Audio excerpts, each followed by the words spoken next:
That being said, I'm going to pass on to Dr. McCleskey and her introduction. Thank you. So you might be wondering why a coroner medical examiner is on the stage. I'm actually a forensic pathologist. I work in Birmingham, Alabama, so Jefferson County Coroner Medical Examiner's Office. You've heard a lot about cancers and doctors and diagnosis, and I'm the person that diagnoses when you die from certain things. So our data is important for the vital statistics and the health of the overall of the nation and the world overall. Unfortunately, as siloed as healthcare is, the death investigation system is even more siloed and is led by a number of individuals who unfortunately don't have accurate training or education in how to do the job well. Forensic pathologists, if there are a few industrial hygienists, there are even fewer forensic pathologists among all of those physicians. And so a lot of death investigation in this country is performed by common coroners, which we're thankful they're out doing the job because everyone in this country needs a death certificate to leave the world. Unfortunately, most people don't like to talk about death. I would stand up here all day and tell you that in order to teach how to save lives, you need to understand what ends lives. You see a lot of things on the screen right now, hopefully they're playing for you, that shows, I thought about asking people to raise hands too, so since it's already been done, if I were to ask if anybody knows anyone who died of heart disease, I think arms would go up. Anyone that knows anyone who died of diabetes, heart hands would go up. How about gun violence? How about overdose? More hands go up. So the work that we do is important. Unfortunately, is sitting behind locked doors and on paper and in areas that being at a tech conference that makes no sense. But so we're lucky that the data you see scrolling on the screen right now is accurate. It is verified, it is secure, and it is telling the story about how people die in Jefferson County. So I think that's what I'm here for. Thank you so much, Brandy. So I'm actually going to go back to you, Brandy. So some of you guys may have seen Coinbase has been, everybody knows Coinbase, right? Yeah, good. This is a Web3 conference. So you would think Coinbase is far removed from public health and mortality and things like this as you could get, correct? There is like a natural correlation between the largest exchange for crypto and the work you're doing. But I know that you were showcased, you talked about, I think it was a few months ago, you talked publicly about what you're doing with state of Alabama and the work in Jefferson County. So really two questions for you. First question, why was Coinbase interested in you? Two, what do you think was the story that you kind of put out there? Because you actually mentioned some of the keywords like verifiable, but I think you tell it a lot better than I do, so I'd love to hear your opinion about this.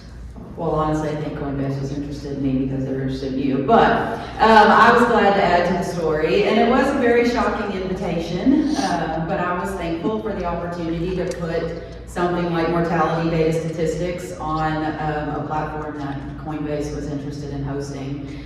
And it is true, so public health data moves at glacier speeds. So the other piece on my slide is you see the map that is phasing in and out is from 2013 to 2021 data of overdoses.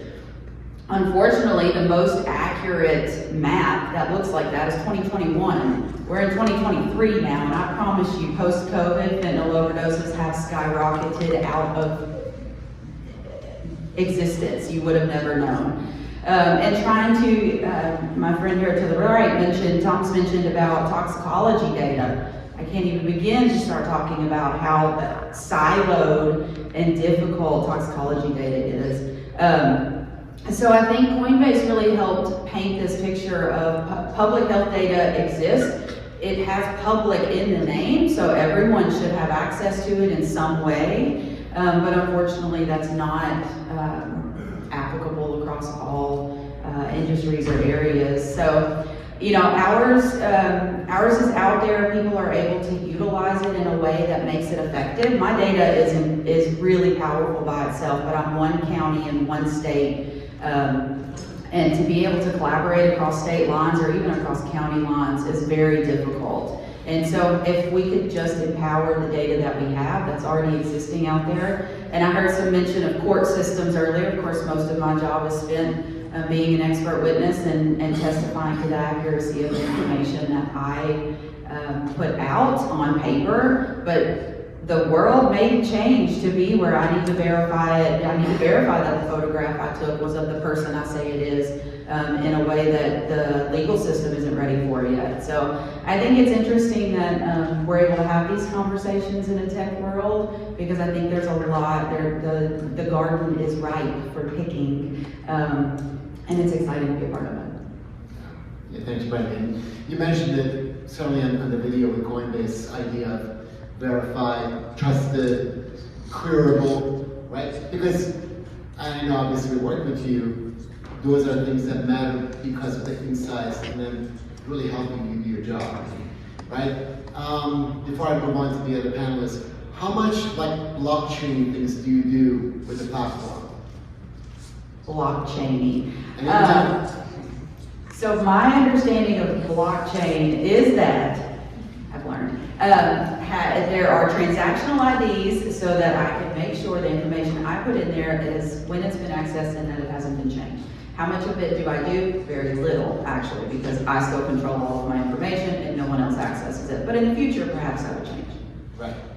And I think this came up a little bit earlier. I think Dr. Bird mentioned it, the first panel mentioned it, this idea that you're getting the benefits of verified data, yet it's really behind the scenes.